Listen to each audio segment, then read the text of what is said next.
Hello, daughters and future generations that might watch this. Again, I'm George, Papa G. I'm going to be reading the scriptures out of this beast, the Ignatius Catholic Study Bible, Old and New Testament, Revised Standard Version, Second Catholic Edition. And I'm not going to be reading the whole thing. I'm going to be using this chart. It's the Bible timeline chart, and it goes through the story of scriptures, and it's kind of like the high parts, so that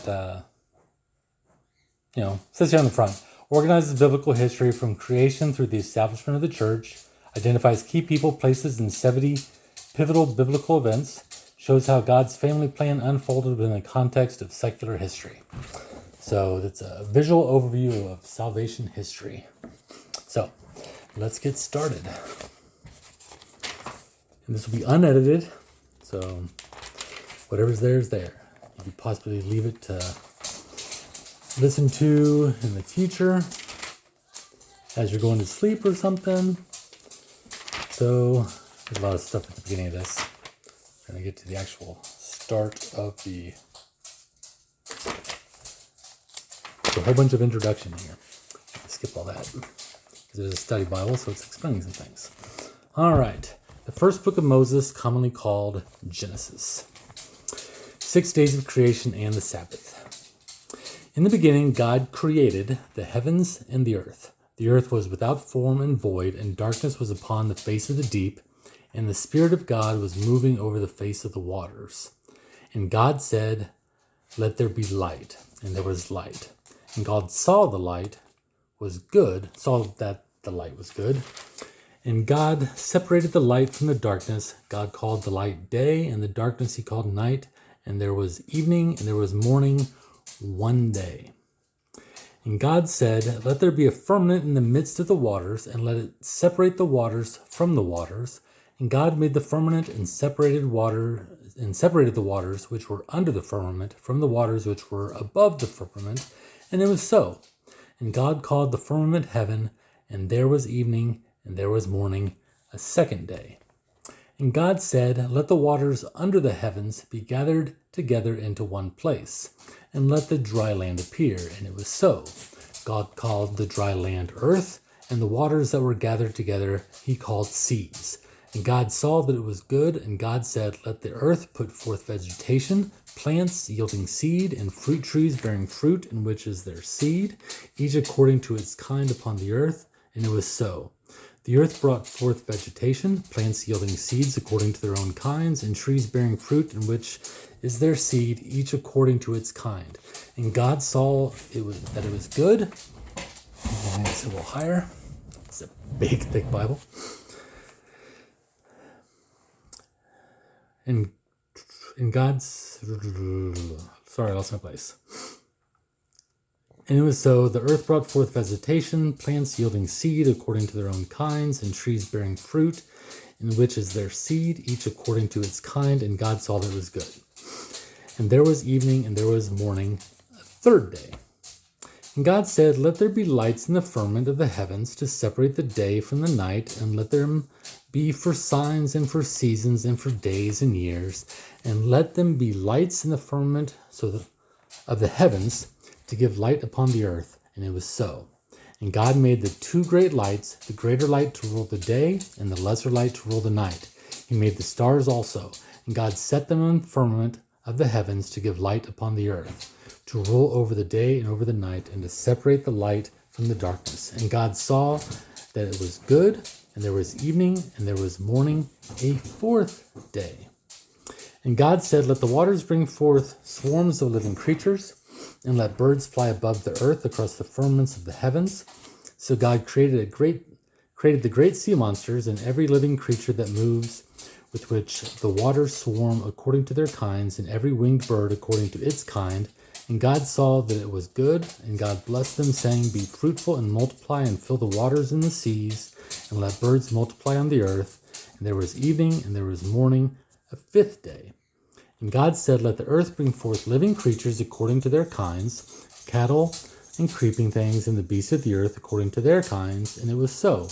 And God made the beasts of the earth according to their kinds, and the cattle according to their kinds, and everything that creeps upon the ground according to its kind. And God saw that it was good. Then God said, "Let us make man in our image, after our likeness, and let them have domination over the fish of the sea, and over the birds of the air, and over the cattle, and over all the earth, and over every creeping thing that creeps upon the earth." So God created man in his own image. In the image of God he created him, male and female he created them. And God blessed them, and God said to them, "Be fruitful and multiply, and fill the earth and subdue it, and have dominion over the fish of the sea, and over the birds of the air, and over every living thing that moves upon the earth." And God said, "Behold, I have given you every plant yielding seed which is upon the face of all the earth, and every tree with seed in its fruit. You shall have them for food, and to every beast of the earth, and to every bird of the air, and to everything that creeps on the earth, everything that has the breath of life, I have given every green plant for food." And it was so. And God saw everything that he had made, and behold, it was very good. And there was evening, and there was morning, a sixth day. Okay, we're only 6 minutes in. There's a lot to talk about, so I'm going to stop reading the text right there, and we're going to go over this. Now, that was the 6 days of creation. As we'll see later, the seventh day God rests. Now, there's 2 accounts of creation. Chapter 2 is also going to have one, and we'll get to that. The first is, it says here, is grand in scope and majestic in tone. It stresses the lordship of God over all things and describes his actions as an almighty voice that brings the world into being. That's the Logos. We'll talk about that a lot more later. The second is narrower in focus and more intimate in description. It emphasizes the closeness of the Lord to his creation and describes his actions in more human-like terms. It is possible these were once independent accounts having different dates of origin. Regardless, their juxtaposition in Genesis makes for a balanced depiction of God's transcendence and immanence in relation to the world. So there is a little bit of differences. But let's talk a little bit about this. It says, in the beginning, God created. So God, what is God? God is being itself. He's what allows everything else to exist. Because stuff comes from something. And everything we see is because God wills it and spoken into existence with the living word.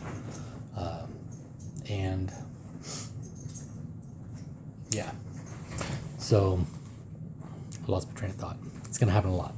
As you know, those of you who know me.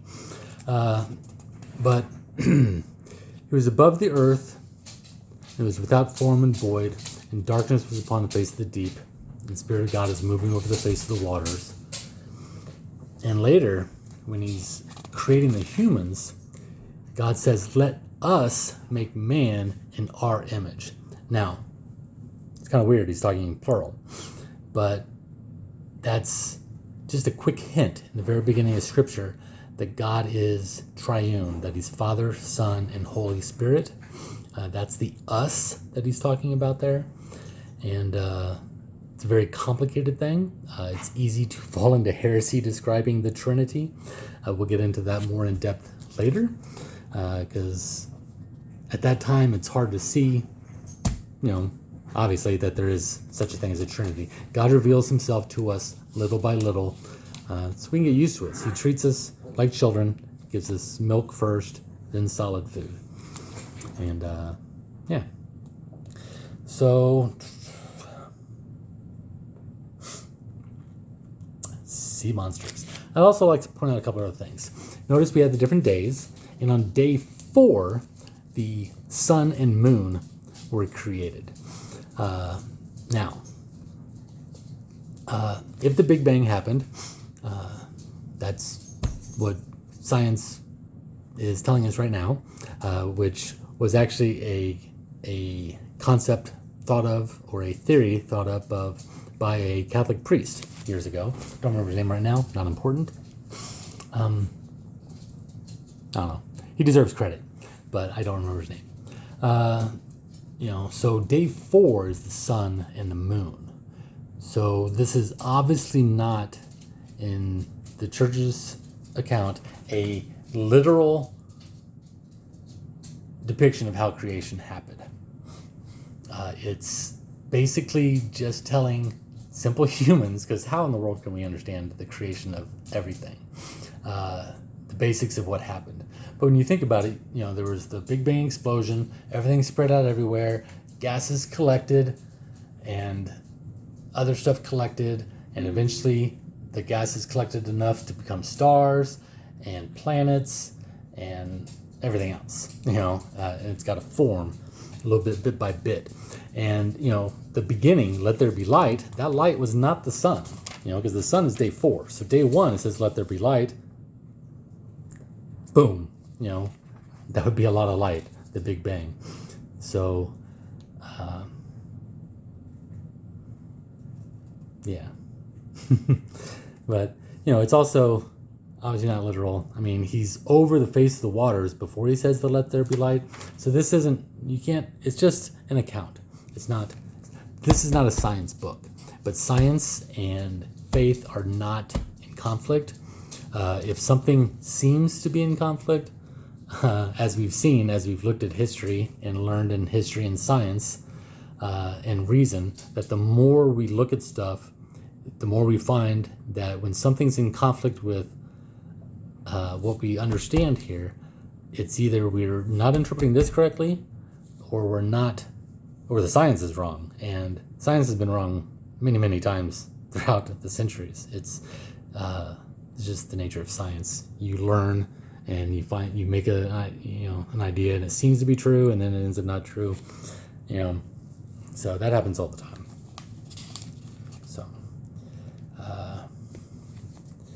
and the let us, someone has a comment here that the plural expression does not imply a belief in multiple gods. I've heard other people say that Judaism originally was polytheistic, and that this verse proves it, because it's let us make man in our image, like God's talking to other gods. No, he's talking to himself. Or he could also be talking to the angels in some way, I think. Maybe not. I don't know. Anyways. Let's see what it says here. It may be read as a plural of majesty, in which God speaks as a king representing his court or the fullness of his authority. A plural of deliberation, in which God dedicates bad old eyes. God decides to create man after considering his options. A plural of self-exhortation, in which God urges himself into action. A plural of assembly, in which God addresses his intention to the heavenly host of angels. So they do have that there. And they talk about Job 38:4-7 there, if you want to look that up. Do that now. Christian tradition detects in this idiom a hint that God himself is a commune of divine persons, later revealed as the Trinity. And that's what I was talking about at the beginning. So yeah. And your mommy is coming out of her office right now. So we're at 13 minutes. And subdue, the bring into subjection. In verse 1, in chapter 1, verse 28. Man is not given license to abuse creation, but is called to harness its potential for good. Let's talk about what good is. Good is that which is right, no matter what that is. There's natural good, like when you're born and you have 10 fingers and 10 toes, that is a good. Evil does not exist on its own. Good does, but evil does not. Evil is a deprivation of good. So if you're born and you have one less finger, that's a natural evil, because the good, the norm, the natural way things are supposed to be is 10 fingers, not 9. So evil is a deprivation of good. When you don't do what you should do, the good you should do, and you do something else, you are doing evil.